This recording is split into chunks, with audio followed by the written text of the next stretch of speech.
It's Friday night, 10 p.m. This is Wan Chai in Hong Kong. The streets and bars are packed. Western men mingle with women, Filipinos, Thais, Vietnamese. They're in the doorways, enticing potential customers inside. The so-called girly bars are managed by older women, known as mama-sans.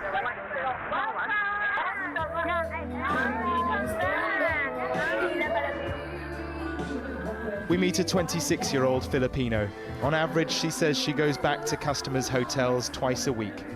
She lives above the bar, she tells me, in a bed paid for by her employer. So whatever she earns is hers to take home to the Philippines in 6 months' time. We're interrupted by the mama-san. Take her to your hotel, she says.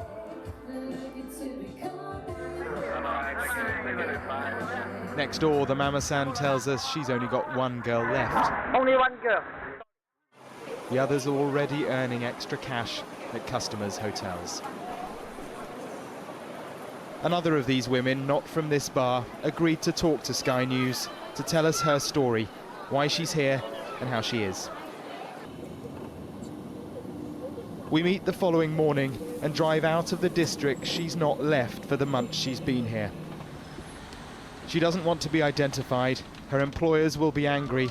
Her family, at home in the Philippines, think she's working in a restaurant.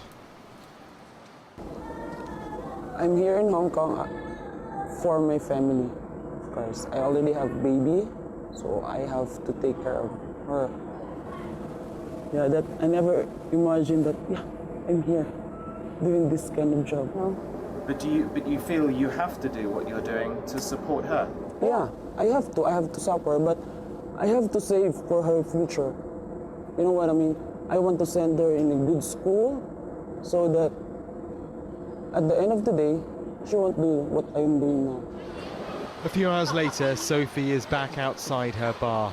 Because she works within a particular establishment and with a valid work visa, she seems to be less vulnerable than some. She hasn't been pressured to go home with customers so far. Filming secretly, we walk over the street. We pass dealers offering cocaine. They're on most corners, operating openly. We enter a basement bar. This is where women work freelance. They're not tied to a club and they're here on tourist visas. We speak to a Thai woman. She's been here 3 weeks. She'll head home tomorrow with the cash for her family. In another corner, a young Vietnamese woman. She's here for just 7 days, all the time that her visa will allow.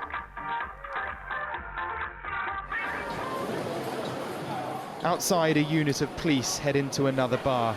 This is a raid, but not against drugs or prostitution.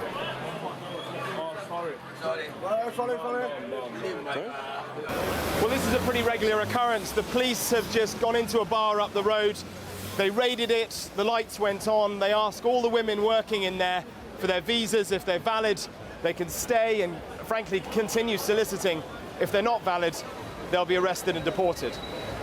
Figures given to us by the Hong Kong government show that 5,951 so-called entertainment visas, like Sophie's, were issued between January and September this year.